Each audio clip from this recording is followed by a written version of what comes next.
Havia um tempo em que a vida era feita com as mãos. Um tempo em que o pão não vinha do supermercado, mas de um forno que cheirava a madrugadas. Um tempo em que a saúde não era garantida por um cartão, mas por um médico que sabia o nome das famílias e as histórias por detrás dos olhos cansados.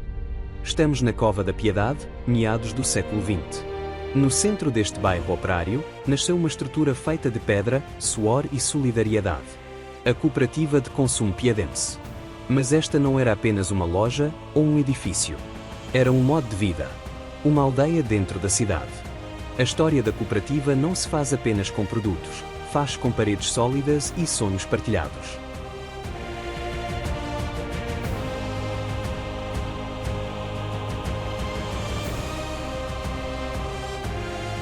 Em 22 de novembro de 1938, foi adjudicada a construção da sede, um edifício multifuncional que deveria albergar todos os serviços num só espaço: lojas, forno, consultório, biblioteca, taberna, salas de reunião, tudo.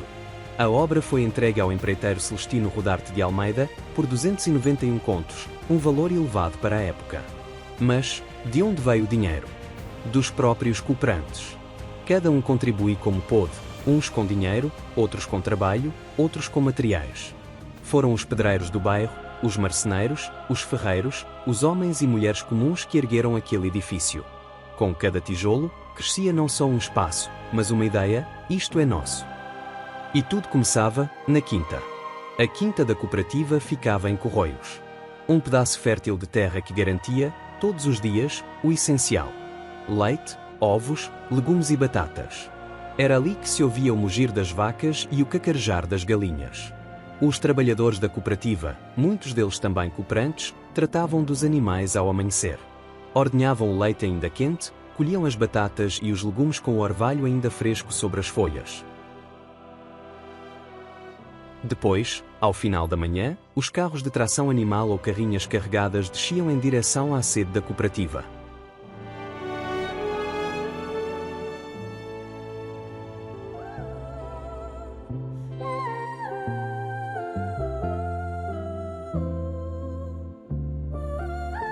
O pátio da cooperativa enchia-se de caixas de batatas, molhos de couves, cestos de ovos, bilhas de leite morno. Os cooperantes formavam fila. Compravam diretamente da produção, sem intermediários. Os preços? Justos. A qualidade?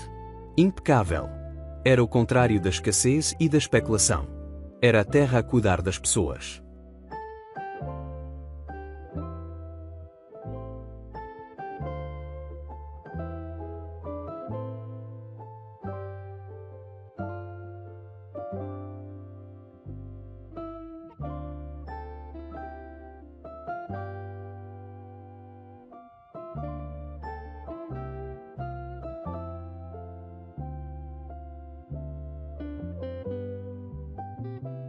O Zezinho e a Dona Amélia estavam todos os dias no pátio da cooperativa à espera que chegasse o leite da quinta.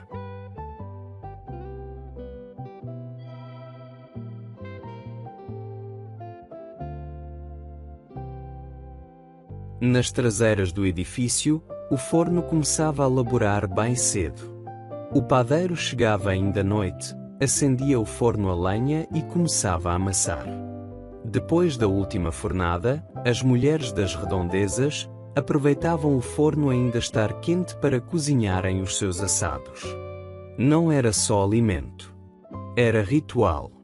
A cooperativa era o lugar onde se partilhava o pão e as conversas. O talho da cooperativa vendia carne a preços cooperativos.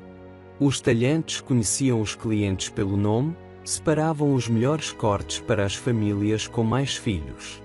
E quando havia pouco, dividia-se com justiça. Mesmo ao lado, o barbeiro trabalhava num espaço pequeno, mas cheio de histórias. Era mais que um corte de cabelo ou uma barba feita. Era o lugar onde os homens falavam de futebol, política e da vida. O espelho via de tudo e guardava segredos. Já na taberna, o vinho era servido a copo ou vendido a granel. Muitos traziam o seu garrafão de casa. Havia amendoins para acompanhar os copos de vinho que os homens bebiam enquanto contavam histórias rocambolescas, e silêncio também. Era ali que se digeria a semana. A mercearia era o pulmão da cooperativa.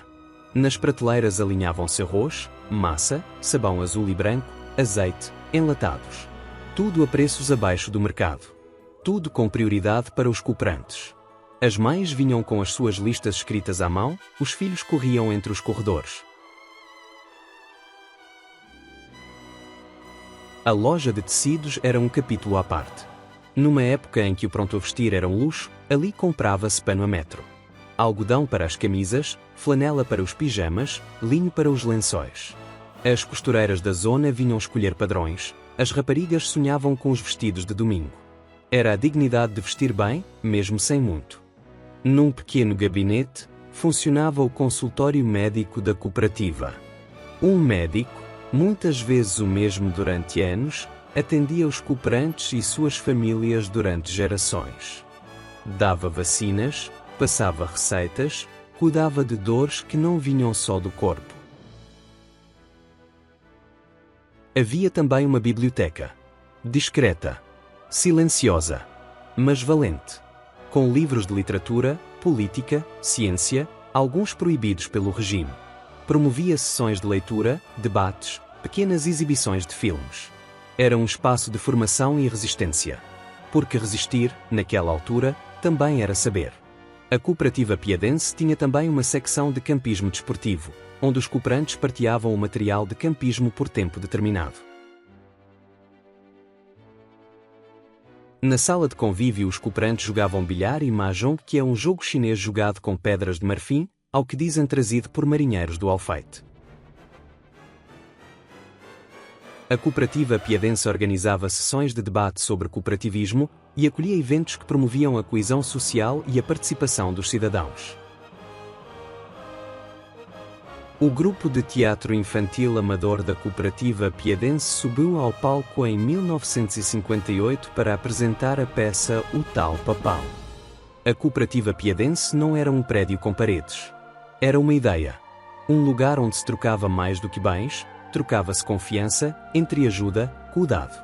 E essa confiança ia além das paredes. A cooperativa criou uma moeda própria, vales ou talões cooperativos. Cada sócio recebia mensalmente um talão com o valor correspondente ao seu consumo estimado. Usava-o para comprar leite, pão, arroz, tecidos, sem pagar logo. Só no fim do mês se acertavam as contas. Era um sistema baseado na confiança mútua, na certeza de que ali ninguém explorava ninguém. Era possível comer, vestir e viver, mesmo sem dinheiro no bolso. Hoje, o edifício ainda existe. Pode já não ter o movimento de outros tempos, mas carrega nas paredes as memórias de gerações que viveram, cresceram e resistiram dentro daquelas portas. A cooperativa de consumo piadense foi pão, foi saúde, foi cultura, foi esperança. Foi a quinta que alimentava, o médico que cuidava, o barbeiro que ouvia, o vinho que unia, o livro que despertava. E mesmo que os tempos mudem, o seu exemplo continua a ecoar como uma lição simples, mas profunda. Comunidade é aquilo que fazemos juntos.